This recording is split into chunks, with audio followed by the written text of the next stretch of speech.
நீதிமொழிகள் 26வது அதிகாரம். உஷ்ண காலத்திலே உறைந்த பனியும் அறுப்பு காலத்திலே மழையும் தகாதது போல மூடனுக்கு மகிமை தகாது. அடைக்கலான் குருவி அலைந்து போவது போலும் தகைவிலான் குருவி பறந்து போவது போலவும் காரணமில்லாமலிட்ட சாபம் தங்காது. குதிரைக்கு சவுக்கும் கழுதைக்கு கடிவாளமும் மூடனுடைய முதுகுக்கு பிரம்பும் ஏற்றது. மூடனுக்கு அவன் மதியனத்தின்படி மறு உத்தரவு கொடாதே, கொடுத்தால் நீயும் அவனைப் போலாவாய். மூடனுக்கு அவன் மதியனத்தின்படி மறு உத்தரவு கொடாவிட்டால் அவன் தன் பார்வைக்கு ஞானியாயிருப்பான்.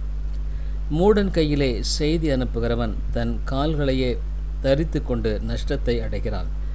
நொண்டியின் கால்கள் குந்தி நடக்கும், அப்படியே மூடரின் வாயிலுள்ள ஓமை சொல்லும் குந்தும்.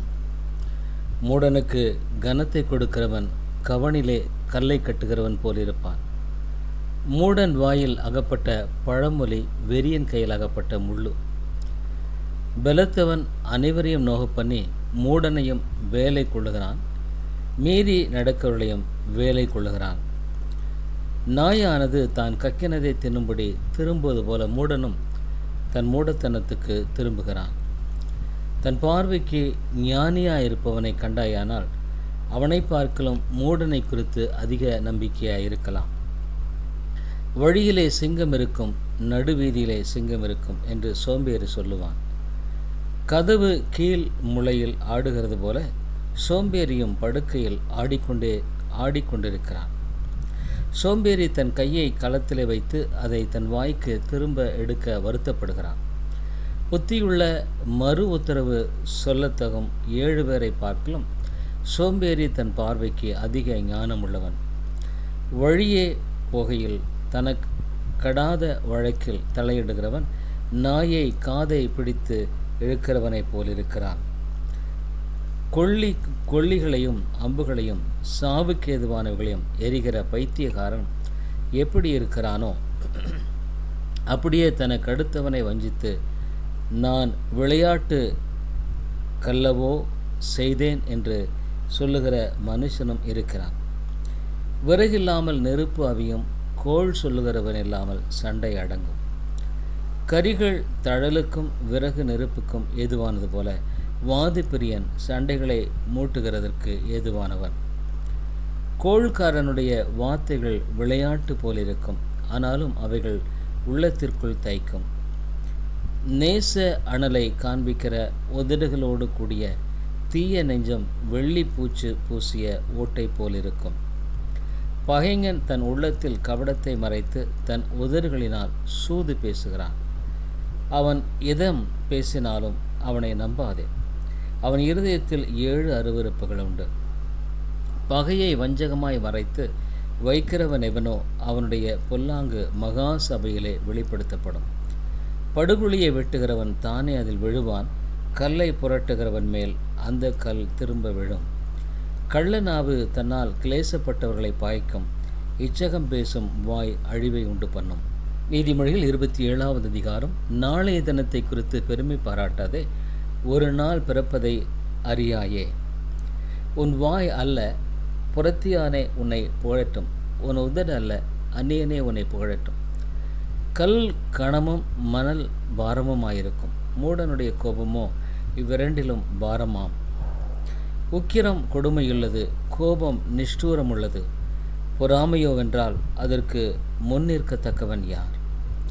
மறைவான சிநேகத்தை பார்க்கலும் வெளிப்படையான கடிந்து கொள்ளுதல் நல்லது.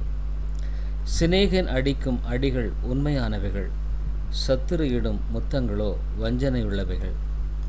திருப்தி அடைந்தவன் தேன்கூட்டையும் மிதிப்பான், பசியுள்ளவனுக்கோ கசப்பான பதார்த்தங்களும் தித்திப்பாயிருக்கும். தன் கூட்டை விட்டு அலைகிற குருவி எப்படி இருக்கிறதோ அப்படியே தன் ஸ்தானத்தை விட்டு அலைகிற மனுஷனும் இருக்கிறான். பரிமள தைலமும் சுகந்த தூபமும் இருதயத்தை களிப்பாக்குவது போல ஒருவனுடைய சிநேகிதன் உட்கருத்தான ஆலோசனையினால் பாராட்டும் இன்பமானது களிப்பாக்கும். உன் சிநேகிதனையும் உன் தாப்பனுடைய சிநேகிதனையும் விட்டுவிடாதே. உன் ஆபத்து காலத்தில் உன் சகோதரனுடைய வீட்டிற்கு போகாதே. தூரத்திலுள்ள சகோதரனிலும் சமீபத்திலுள்ள அயலானை வாசி. என் மகனே, என்னை நிந்திக்கிறவனுக்கு நான் உத்தரவு கொடுக்கத்தக்கதாக நீ ஞானவானாகி என் இருதயத்தை சந்தோஷப்படுத்து. விவேகி ஆபத்தை கண்டு மறைந்து கொள்ளுகிறான், பேதைகளோ நெடுக போய் தண்டிக்கப்படுகிறார்கள். அந்நியனுக்காக பிணைக்கப்படுவனுடைய வஸ்திரத்தை எடுத்துக்கொள், அந்நிய ஸ்திரீக்காக ஈடு வாங்கிக்கொள். ஒருவன் அதிகாலையில் எழுந்து உரத்த சத்தத்தோடு தன் சிநேகனுக்கு சொல்லும் ஆசீர்வாதம் சாபமாக எண்ணப்படும். அடைமழை நாளில் ஓயாத ஒழுக்கும் சண்டைக்காரியான ஸ்திரீயும் சரி.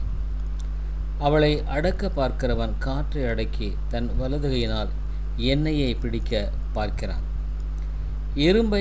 இரும்பு கருக்கிவிடும், அப்படியே மனுஷனும் தன் சிநேகனுடைய முகத்தை கருக்கி விடுகிறான். அத்திமரத்தை காக்கிறவன் அதன் கனியை புசிப்பான், தன் எஜமானை காக்கிறவன் கனமடைவான். தண்ணீரில் முகத்துக்கு முகம் ஒத்திருக்குமா போல மனுஷரில் இருதயத்திற்கு இருதயம் ஒத்திருக்கும். பாதாளமும் அழிவும் திருப்தியாகிறதில்லை, அதுபோல மனுஷனுடைய கண்களும் திருப்தியாகிறதில்லை. வெள்ளிக்கு குகையும் பொன்னுக்கு புடமும் சோதனை, மனுஷனுக்கு அவனுக்கு உண்டாகும் புகழ்ச்சிய சோதனை.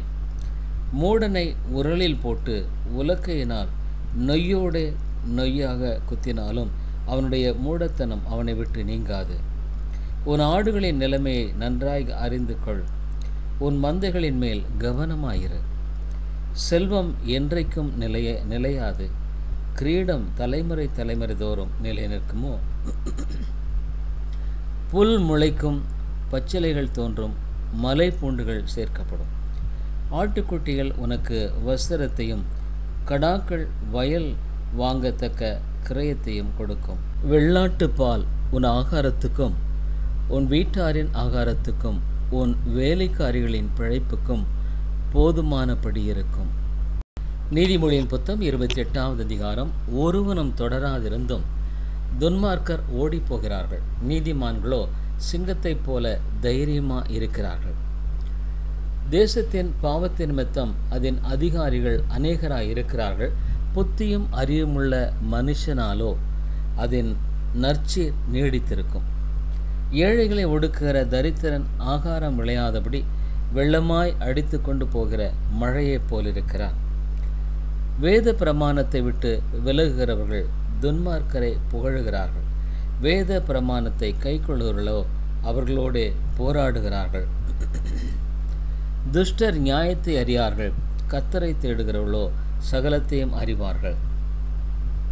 இரு வழிகளில் நடக்கிற திரியாவரக்காரன் ஐஸ்வர்யவனாய் இருந்தாலும் நேர்மையாய் நடக்கிற தரித்திரன் அவனிலும் வாசி.